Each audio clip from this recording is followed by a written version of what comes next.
date, in the last 3 years, I've managed to sell 3 EVs with losses totaling over $10,000.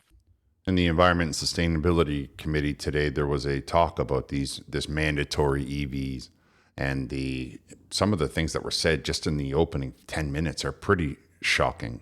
Welcome to the Canadian Shield. My name is Sterling.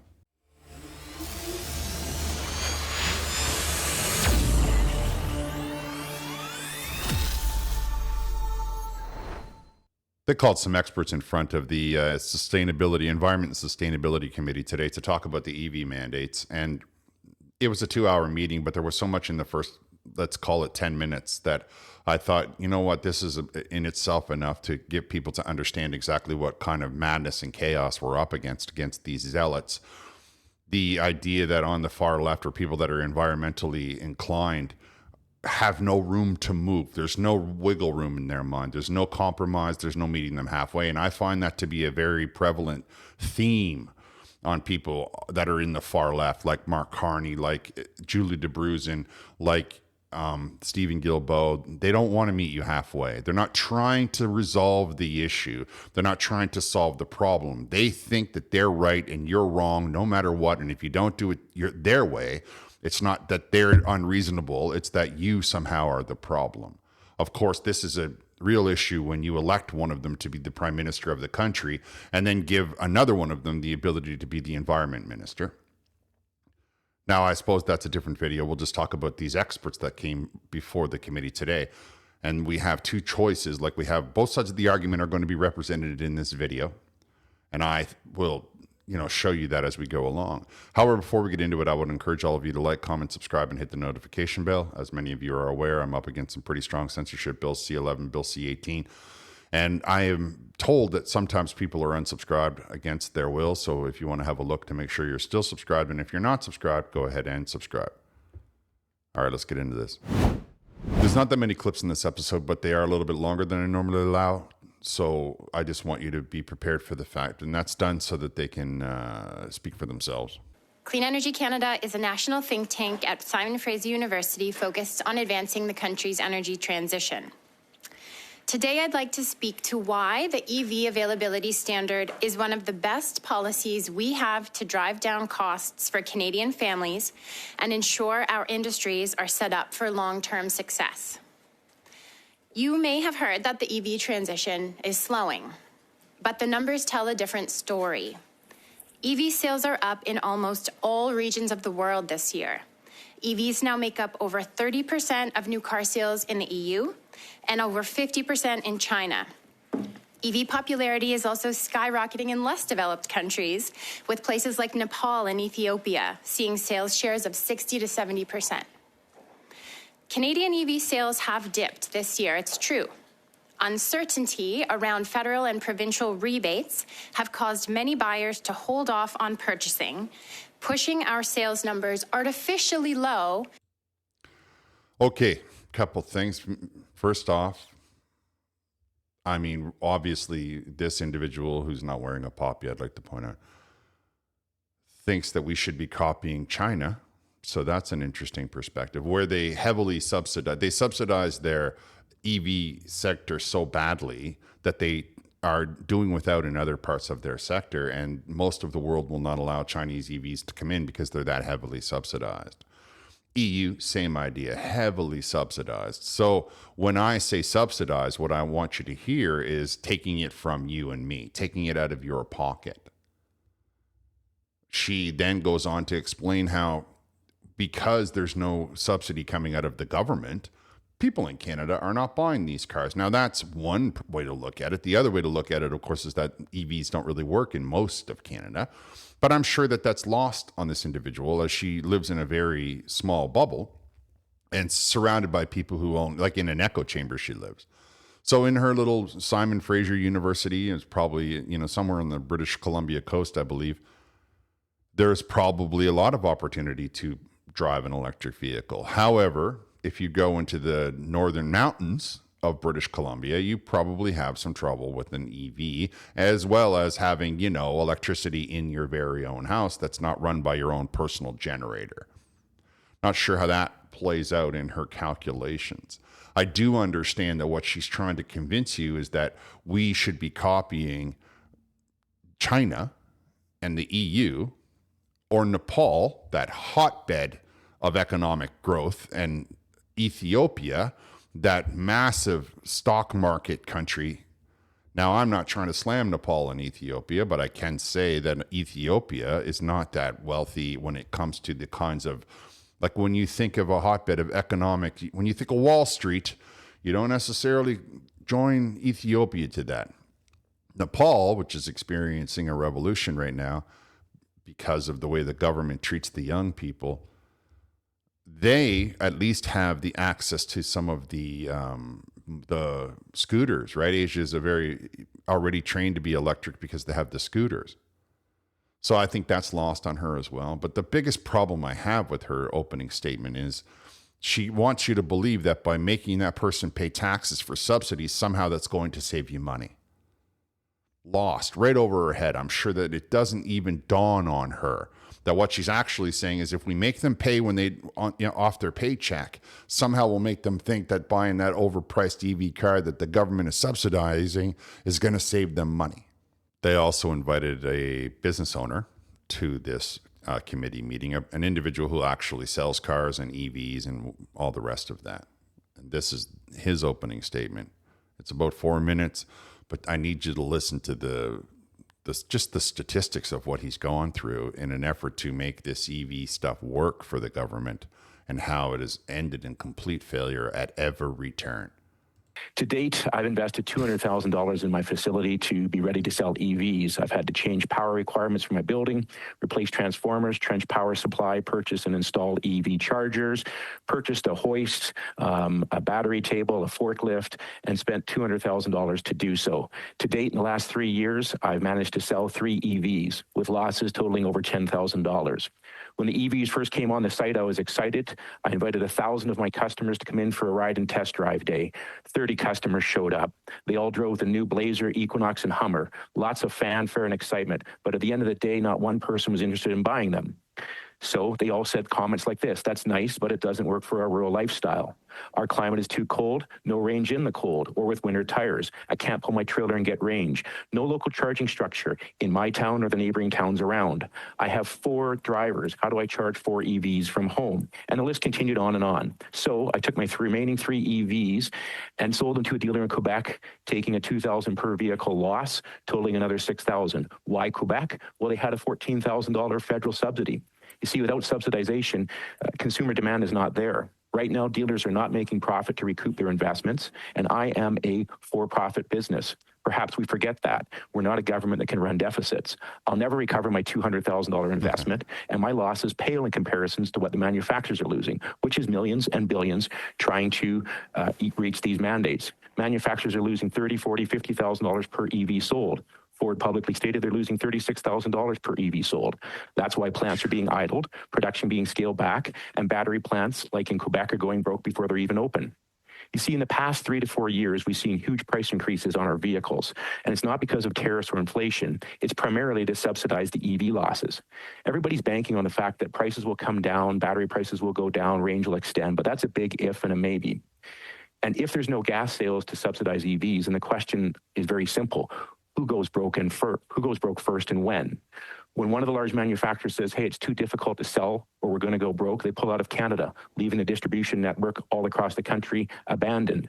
Sadly, GM proved this point last month when they pulled their EV bright drop plant in Ingersoll because of mounting losses and no demand for the vehicle. If we continue down this road, we're going to destroy and harm the auto industry as we know it in rural towns and that across. My store won't survive if I'm forced to sell EVs. A family-run business put out of business after 45 years in business by the government is going to be the headline. You see, we're a profit-based free market economy, and the adoption rate of new technologies and EVs is based on price, reliability, ease of use, long-term durability, value, and resale.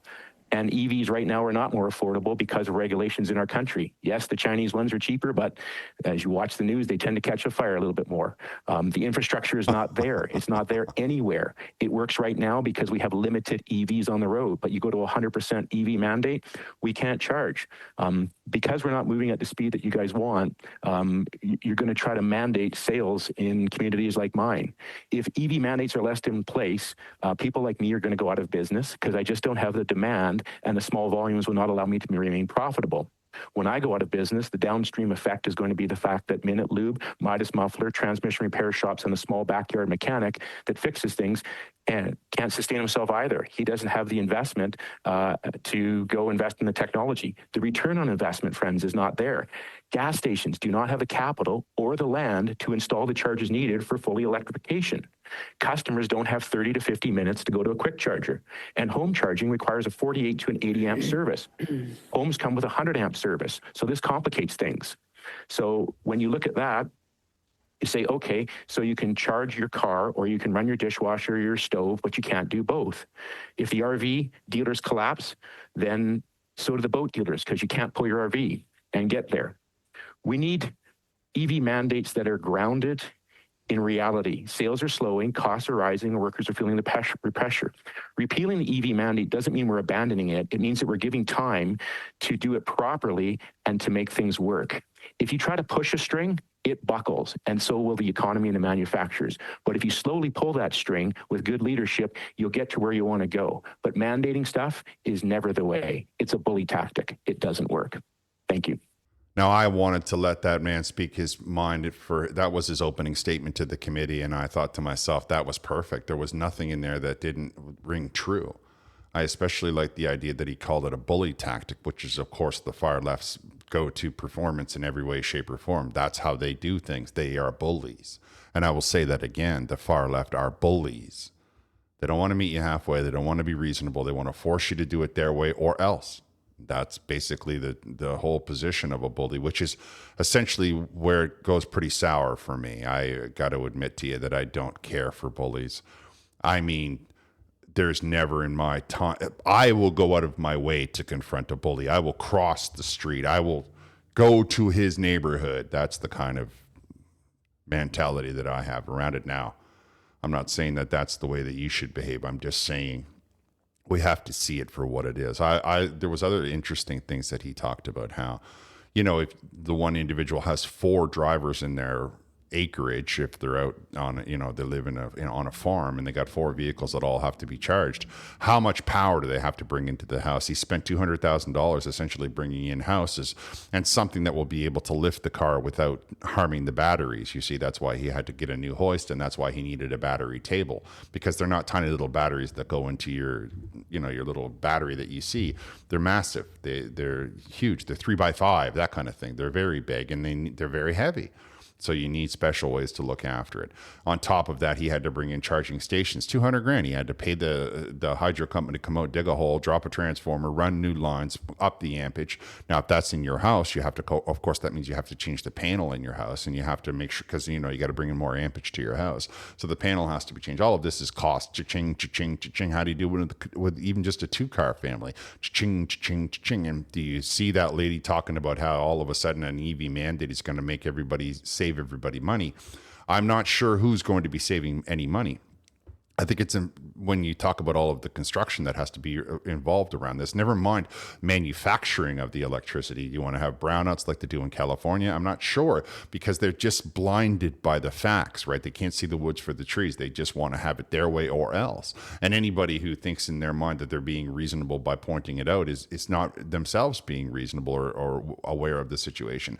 Further, he said that he can't put winter tires on it because electric vehicles have what they call, like, electricity drains faster when you put resistance on the line, the R factor, friction, essentially. So when you put larger tires on it, the torque that you can see put down that they brag about on all the drag strips and everything like that now gets impeded by the snow tires. If you put them on a gravel road, you got to be worried that the rocks are not going to come up and bust the battery cells, in addition to the up and the down of the entire the wear and tear on the vehicle. Now, I'm not telling you that people in Nepal have an issue with that because they don't have they have snow and they don't have. All I know is that in Canada we have an issue with that, and the consumer is who is the one that drives the market. So you want to tell people that they have to buy this car because you said so, and the first thing that most Canadians will say is, "I don't agree with you telling me because I said so. So I think that you should take that story and go tell it to the next guy and leave me alone." And that's exactly what we're getting out of most of Canada, or at least not. At least big sections of Canada. There are parts of Canada who wish to comply, even though the problems are not going to be resolved, even though what they're actually doing is leaving themselves vulnerable. There are people that in Ethiopia who probably have a choice between walking and driving an electric car. And I'm sure that if I went there, they would tell you there's all kinds of problems with the sand and the dust and whatnot.